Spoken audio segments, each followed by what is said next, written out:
Everyone, welcome to your channel Imi world. Guys, आज हम discuss करने वाले हैं फ्लेमिंगो का एक इम्पॉर्टेंट चैप्टर जिसका नाम है the rat trap by Selma Lagerlof. तो इस चैप्टर में जो कहानी है वो एक इंसान की है जो चूहेदानियाँ बेचता है, यानी कि रैट ट्रैप सेलर है। चूहेदानियाँ बेचता है, लेकिन कैसे बेचता है? पैदल जाता है, इसलिए उसको पेडलर भी कहा गया है। कोई परमानेंट घर नहीं है तो उसको ट्रैम्प या वैगाबॉन्ड भी बोला गया है। अब वो अपने जीवन का व्यापन करने के लिए एक जगह से दूसरी जगह जाता है और लोगों के सहारे पर अपना जीवन व्यापन करता है। इसलिए कहानी में उसको कुछ नाम दिए गए हैं जो कि हैं tramp, vagabond, peddler, rat trap seller. ये 4 तरह के नाम से स्टोरी में उसको जाना गया है। स्टोरी में रैट ट्रैप सेलर के एनकाउंटर्स की बात की गई है। अब उसके एनकाउंटर्स का मतलब है जिन जिन लोगों से वो मिला कहानी के दौरान अपने रैट ट्रैप्स बेचते हुए। तो कहानी में जब वो लोगों से मिलता है तो बहुत सारे अलग अलग एक्सपीरियंस होते हैं उसके, और जो उसके एक्सपीरियंसेस हैं उनके बेस पर स्टोरी में एक थीम दी गई है। जो थीम है इस स्टोरी की वो ये है कि हर इंसान चेंज हो सकता है, चेंज के लायक है।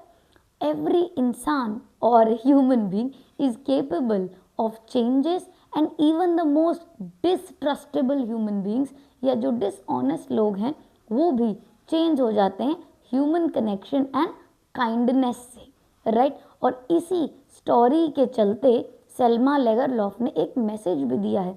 क्या मैसेज दिया है? उन्होंने ये मैसेज दिया है दैट एल्डा विलमैनसन जो एक कैरेक्टर है स्टोरी में, वो कंपैशनेट हैं इतनी ज़्यादा कि वो जो है हर इंसान के अंदर से चेंज होने की भावना को पैदा कर सकती हैं। Yes, the story talks about compassion and change which can make every dishonest human being turn to the right path. तो अब क्विकली देख लेते हैं जो भी मैंने अभी बोला उसको फॉर्मल तरीके से आप कैसे लिख पाएंगे। So let's get into the chapter through the notes. So the main character that you will see in the story is the peddler, tramp या vagabond। तीनों नाम से आप इसको स्टोरी में जान सकते हैं और ये मेन कैरेक्टर है। जो थीम है वो ये है कि human connection and kindness can change even the distrustful. जो डिस्ट्रस्टफुल लोग हैं, यहाँ पे इस केस में जो पेडलर है स्टोरी में वो डिस्ट्रस्टफुल था क्योंकि वो लोगों को बिट्रे कर देता था, लेकिन वो भी चेंज हो जाता है टूवर्ड्स द एंड। और यही हमारी स्टोरी का मैसेज है। Everyone is capable of change with affection, love और affection से even the most dishonest and distrustful people can change। अभी जो कैरेक्टर्स है ये कौन कौन है? ये एनकाउंटर्स हैं, जैसा कि मैंने आपको अभी बताया था। ये एनकाउंटर्स हैं रैट ट्रैप सेलर के स्टोरी में। तो कौन कौन है? Old crofter. क्रॉफ्टर वो जो मिल्क और क्रीमरी बेचता है। आयरन मास्टर जिसकी अपनी फैक्ट्री थी जंगल में, जो आयरन एंड स्टील मैन्युफैक्चर करता था, उसकी बेटी एल्डा विलमैनसन। सेल्मा लेगरलॉफ ने अपनी थीम और मैसेज को एल्डा विलमैनसन के थ्रू ही एम्प्लॉय किया है क्योंकि वो ही एम्बॉडीमेंट है कंपैशन की। वो ही इतना लव और ह्यूमन कनेक्शन दिखाती हैं रैट ट्रैप सेलर को, जिससे कि वो मजबूर हो जाता है, उसका हृदय परिवर्तन हो जाता है और वो सीधे रास्ते पर आ जाता है। इसके अलावा कैप्टन वॉन्स टेल का नाम दिया गया है चैप्टर में, ऑल्दो स्टोरी में वो कहीं है नहीं, लेकिन उनका मेंशन ज़रूर है। यही वो नाम है जिसके चलते आयरन मास्टर को कंफ्यूजन हुआ था कि पेडलर कैप्टन वॉन्स टेल है, और उन्होंने एल्डा को भी यही बोला था।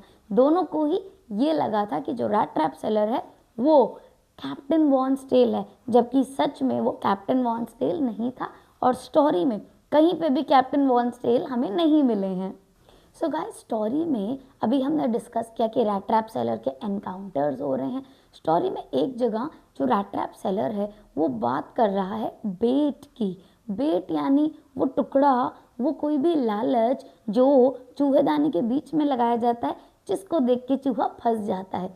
तो रैट ट्रैप सेलर जो था वो अपनी खुद की एक थ्योरी इवॉल्व करता है, सोचता है और कहता है the world is a rat trap. मतलब ये पूरी दुनिया एक चूहेदानी के समान है जिसमें अलग अलग लालच दिए जाते हैं, और जब भी कोई लालच को लेता है तो वो उस रैट ट्रैप में या चूहेदानी में फंस जाता है। तो कितने तरह के बेट हैं? वो अब हम जान लेते हैं। बेट दो तरह के हैं। पहला बेट जो माइस के लिए लगाया जाता है चूहेदानी में, वो होते हैं चीज़, ब्रेड या कुछ भी ऐसी चीज़ जिससे माइस अट्रैक्ट हो जाए, राइट। ह्यूमंस के लिए भी वर्ल्ड में बहुत सारे बेट हैं, और ह्यूमंस के लिए बेट क्या है? रिचेस, जॉय और फेम। ह्यूमंस जब भी लालच करते हैं पैसे का, नाम का, तो वो रैट ट्रैप में फंस जाते हैं, जिसके अंदर फिर वो घुट घुट कर मरते हैं। यही रैट ट्रैप सेलर की थ्योरी थी। अब सेल्मा लेगरलॉफ ने बिट्रेयल दर्शाया है पेडलर की थ्योरा। पेडलर जो है वो बिट्रे करता है एक ओल्ड क्रॉफ्टर को, उसके 30 क्रोनर्स ले लेता है। जब उसमें ट्रस्ट करके क्रॉफ्टर उसको बताता है तो वो उसको बिट्रेयल दिखाता है, राइट। लेटर ऑन लेकिन हम स्टोरी के एंड में देखते हैं कि पेडलर का जो कैरेक्टर है वो ट्रांसफॉर्मेशन से अंडरगो करता है, क्योंकि वो 30 क्रोनर्स रिटर्न भी कर देता है। सेल्मा लेगरलॉफ ने कंपैशन, लव और काइंडनेस किसके द्वारा दिखाया है? एल्डा के द्वारा दिखाया है, जो कि आयरन मैन की डॉटर थी। वो बहुत काइंड और कंपैशनेट थी, और सेल्मा हमें यही बताती हैं कि हमें अगर किसी इंसान को बदलना है तो हम प्यार, काइंडनेस और कंसर्न से ही चेंज कर सकते हैं। Guys, now we have come to the most important part of the chapter. जो रैट ट्रैप सेलर है उसकी ना अपनी एक थ्योरी है। उसकी थ्योरी के अनुसार उसको लगता है कि जो पूरा वर्ल्ड है वो एक रैट ट्रैप है, राइट। रैट ट्रैप इसलिए क्योंकि उसमें बेट्स हैं, जैसे कि माइस के लिए बेट्स होती हैं, वैसे ही वर्ल्ड में भी बेट्स हैं ह्यूमन बींग्स के लिए।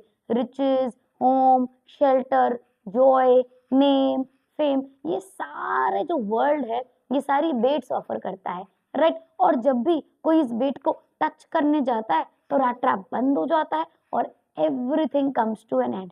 तो ये उसकी थ्योरी है जिसकी बहुत बात की गई है चैप्टर में। तो जल्दी से देख लेते हैं उसकी थ्योरी के अकॉर्डिंग क्या कहता है वो। Whole world like a rat trap. Some people had already been caught in it while others are circling around it. तो ये थ्योरी वो तब अपने ऊपर अप्लाई करता है जब वो क्रॉफ्टर के 30 क्रोनर्स को बेट समझ के ले लेता है, राइट।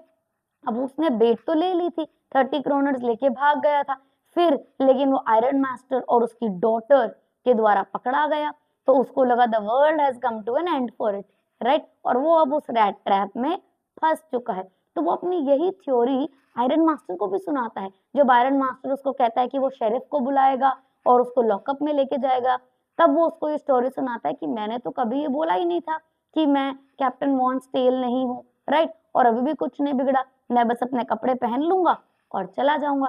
तो तब वो अपनी ये world is a rat trap वाली स्टोरी जो है, जो उसकी थ्योरी है अमेजिंग और अम्यूजिंग सी, वो सुनाता है आयरन मास्टर को। आयरन मास्टर भी उसकी इस थ्योरी से कन्विंस हो जाता है, इसलिए वो कहता है कि लेट इट बी, ठीक है तुम बस चले जाओ यहाँ से एक और टाइम। सो आयरन मैन ने जब ये स्टोरी मान ली, इससे हमें ये पता चलता है कि जो रैट ट्रैप वाले की थ्योरी थी वो यूजलेस तो नहीं थी, it had some logic into it, right. अब इसके अलावा हम ये भी देख सकते हैं कि इस होल स्टोरी में सबसे इम्पोर्टेंट जो बात है या जो लाइन है जो आप यूज कर सकते हैं अपने आंसर में, वो ये है कि काइंडनेस पेज, रूडनेस नेवर। एल्डा की जो काइंडनेस थी उसी का नतीजा था कि जो पेडलर है, रैट ट्रैप सेलर है, उसने 30 क्रोनर्स भी रिटर्न कर दिए थे और एक छोटा सा गिफ्ट, एक रैट ट्रैप भी दिया था। किसके लिए? एल्डा के लिए। और उसने लेटर में यही लिखा है कि मैं वो रैट था जो रैट ट्रैप में फंस जाता अगर तुम अपनी काइंडनेस, कंपैशन से मुझे ना निकालती, क्योंकि वर्ल्ड हमेशा उसके प्रति रूड रहा है, इसीलिए वो फंस गया था, राइट। वो बेट जो 30 क्रोनर्स की क्रॉफ्टर ने दिखाई, उसने वो ले ली और वो फंस गया रैट ट्रैप में ही। तो वो खुद को रैट मानता है जो फंस गया था, लेकिन एल्डा ने उसे बचाया। तो इसीलिए उसकी थ्योरी जो है वो हम कई जगह देखते हैं। पहले जब वो खुद ही उस थ्योरी को इंजॉय कर रहा है, सोच के अम्यूज हो रहा है, फिर वो किसके साथ शेयर कर रहा है? आयरन मास्टर के साथ भी शेयर किया। और तीसरा मेंशन इसका तब है जब उसने लेटर लिखा था एल्डा को 30 क्रोनर्स रिटर्न करने के लिए और एक छोटा सा रैट ट्रैप क्रिसमस प्रेजेंट देते हुए। तो इससे हम ये देखते हैं कि जो स्टोरी है वो क्या है, एंटरटेनिंग तो है लेकिन फिलोसॉफिकल भी है। हमें एक मैसेज देती है कि हमेशा काइंडनेस, लव, कंपैशन लोगों को बदल सकता है। हर कोई लव के काबिल है, हर कोई जितना भी डिसऑनेस्ट हो उसके साथ अगर हम पेशेंस, केयर और लव के साथ डील करें तो हर कोई बदल सकता है, and everybody is capable of being kind hearted, right? So that's the story. I think it is beautiful और हम सबको भी इसी चीज को अपनी लाइफ में अप्लाई करना चाहिए। I hope you like the chapter और डिटेल्ड समरी आपको पसंद आई हो। फिर भी कोई भी डाउट्स रह गए हो तो please pin down to the comment section. I will surely help you. Thank you for watching me today. Bye bye.